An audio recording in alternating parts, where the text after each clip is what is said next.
पद्धतीने काय पोलीस प्रशासनाच्या या कार्यालयातील एक वेगळा विषय जो आहे तो आपण घेऊन आलेलो आहे. एकंदरीत पाहायला गेलं तर परळीकरांतील एक व्यक्तीनं एका अनोळखी महिलेला एकंदरीत ती अडचणीमध्ये असल्याचं त्याला संशयास्पद वाटलं आणि त्यानंतर त्या व्यक्तीनं त्या महिलेला घेऊन पोलीस प्रशासनापर्यंत तब्बल 3 तास घालवलेत आणि त्यानंतर आता कुठंतरी खरी माहिती जी आहे ते पोलीस प्रशासनाला आणि ज्या व्यक्तीनं ही महिला इथपर्यंत आणली त्या व्यक्तीला आता ही खरी माहिती एकंदरीत समोर आली आपल्याला असं म्हणायला कुठले बाबू ठरणार आहे. मात्र हे प्रकरण काय आहे आपण जाणून घेण्याचा प्रयत्न करूया.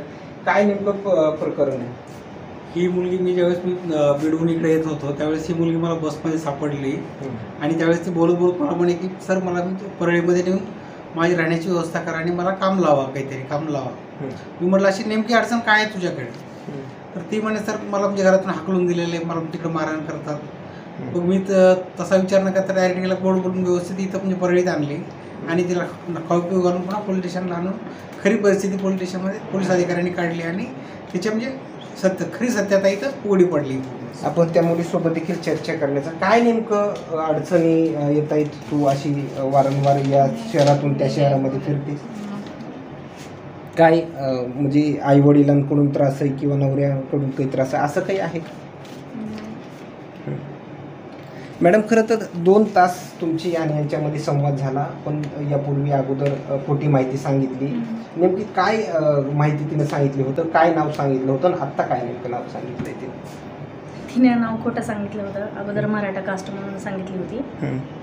अन्वी डोके म्हणून सांगितलं होतं. जामखेडची राहणार आहे, पण ती जामखेडचं सासर आहे. अच्छा. हां.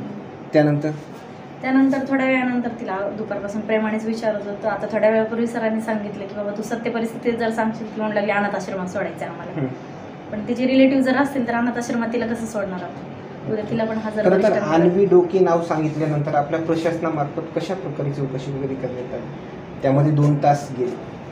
काय तिला प्रेमानेच विचारलं आतापर्यंत, प्रेमानेच तिचे हे केलं. असे वारंवार तक्रारी वगैरे असे येत आहेत किंवा हे प्रकरण बघायला भेटतात, काही वेगळं प्रकरण म्हणाले? बरोबर आहे. कराड सरांनी ज्यावेळेस या मुलीला पोलीस स्टेशनला आणलं त्यावेळेस आम्ही कराड सराकडून खरी हकीकत विचारून घेतली आणि नंतर ह्या मुलीचं नाव वगैरे विचारलं तर हिनं नाव सांगितलं अवनी डोके, अन्वी, जात मराठा आणि जामखेडमध्ये आरोळी वस्ती आहे म्हणली.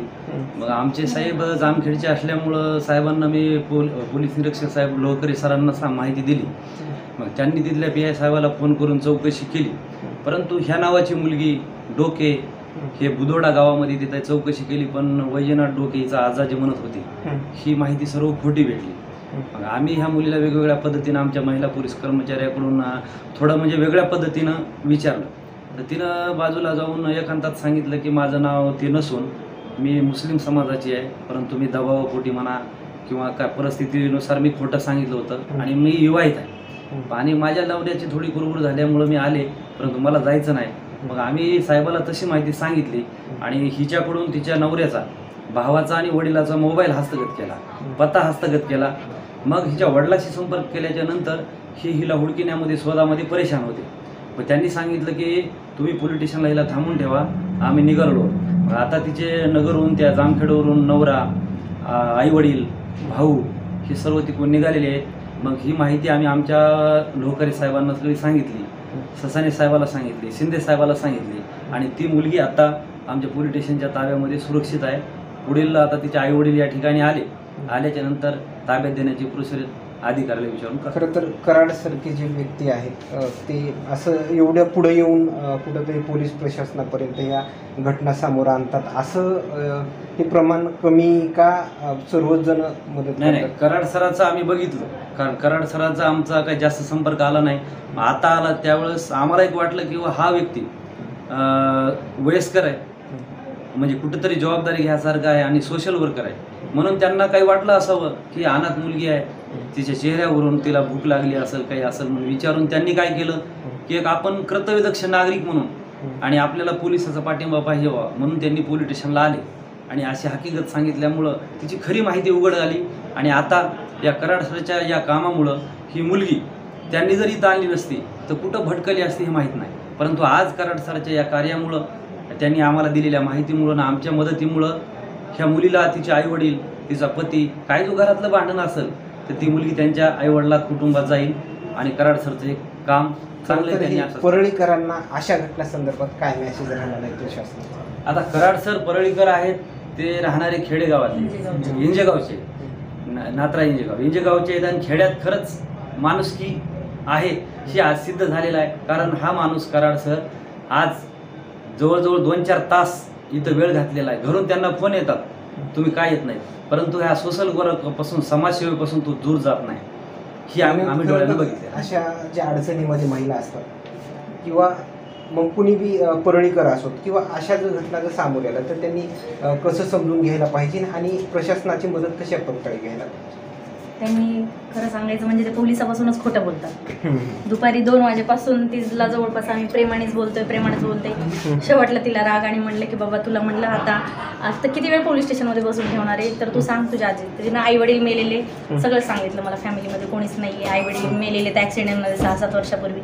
कधी सांगते 9वी शिकलेली आहे, कधी म्हणते मला शिक्षण वाचायला वगैरे भरपूर गोष्टी. खरं तर असे ज्यावेळेस प्रकरण समोर येतात किंवा दिसतात तरी पण असे प्रकरणामध्ये कोणी हस्तक्षेप करत नाही किंवा पोलीस प्रशासनापर्यंत ह्या घटना ज्या आहेत इथपर्यंत ते मदत करायला पुढे येत नाही. याच्यासाठी नेमका संदेश काय असतो की असं जर एखादी अनाथ मुलगी आहे किंवा राग घर सोडून निघालेली आहे आणि कोणत्या जर ज्येष्ठ नागरिकाला, आता प्रत्येक शिकलेले आता खरं त्यांना जर तर या मुलीचे नातेवाईक आहेत, आता एकंदरीत कन्फर्म झाले, चर्चा देखील झाली, पण असे जर काही अनाथ मुली जर असतील तर त्याच्यासाठी प्रशासनाच्या काही संस्था वगैरे आहेत? अशी जर अनाथ मुलगी असेल तर आम्ही काय करतो, प्रथम तिच्या मुळामध्ये तिचे नातेवाईक शोधण्याचा प्रयत्न करतो आणि सुरुवातीला नातेवाईक जर शोधले तर आम्हाला पण सोपं जातं त्यांच्या नातेवाईकातील. जर त्याला कुणी नसेलच, रिअलमध्ये शब्द अनाथ आहे पण अनाथच नसेल तर तिचा नात पोलीस आहे आणि पुढची प्रोसेस अधिकारी करून तिला अनाथ आश्रमामध्ये तिचा प्रतिपाळ व्हावा, तिला मदत व्हावी असं सहकार्य करतो. परंतु पोलिसाला समाजाचं सहकार्य असणं आवश्यक. खरं तर आम्ही 3 तास पोलीस ठाण्यामध्ये बसू नये. एकंदरीत पाहायला गेलं तर पोलीस प्रशासनावर देखील एक वेगळा दबाव जो आहे की प्रशासन काम करत नाही आहे. ह्या अशा ज्या आहेत तर त्यासाठी काय नेमकं सांगणं असणार आहे किंवा काय संदेश? आमचा जो बेस असतो समाजसेवा करायचा, जनतेला जी सेवा द्यायची ती आम्ही आमच्या पद्धतीनं आमचे अधिकारी सर्व करतात. आता जनतेनं आम्हाला काय म्हणावं, दोषी ठरवावं का चांगलं समजावं त्यांचा प्रश्न. धन्यवाद. एकंदरीत पाहायला गेलं तर तब्बल 3 तासापासून आम्ही 3 तासापासून पोलीस स्टेशनमध्ये आहेत. एकंदरीत पाहायला गेलं तर वारंवार एकंदरीत वेगवेगळ्या घटनांच्या तक्रारी एकंदरीत पोलीस प्रशासन नोंदवून घेते. मात्र ज्या काही प्रकरणाला लवकरात लवकर याचा तपास केला जाईल किंवा याचा शोध घेतला जाईल अशा घटना लवकर ते ॲक्शन मोडमध्ये येऊन त्या घटनाचा उलगडा एकंदरीत करतात. त्यातलीच ही घटना आपल्याला असं काहीसं म्हणावं लागेल. मात्र एकंदरीत पाहायला गेलं तर जे काही चांगले लोक आहेत असे लोक जे आहेत ते पुढे येऊन अशा पोलीस प्रशासनाला मदत करतात. आपल्याला असंच काहीसं म्हणावं लागेल. परत कराड सर यांच्याकडे जाऊ.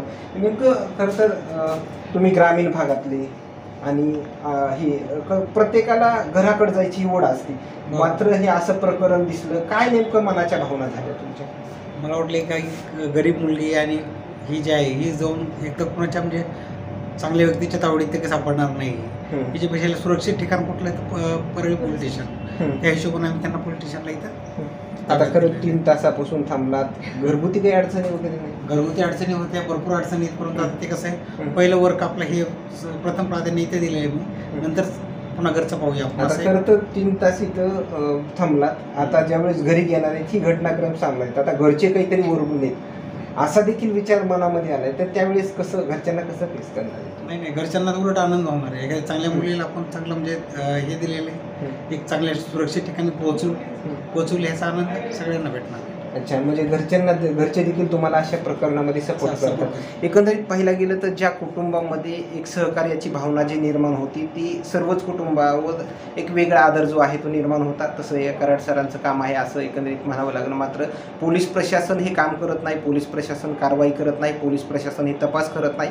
अशा वारंवार एकंदरीत सोशल मीडियाच्या माध्यमातून वेगळ्या बातम्या जे पाहायला मिळतात, मात्र त्या बातम्या एकंदरीत पाहायला गेलं तर काही भाग वेगळा असू शकतो, मात्र 70% जे पोलीस प्रशासन हे मोठ्या प्रमाणामध्ये आपली कामगिरी बजावत असतात. आपल्याला या व्हिडिओच्या माध्यमातून या प्रकरणासंदर्भात हा संदेश म्हणावा लागला. मात्र याच दरम्यानचे असेच नवनवीन अपडेट सूर्योदय न्यूज चॅनलच्या माध्यमातून देण्याचं काम करेल.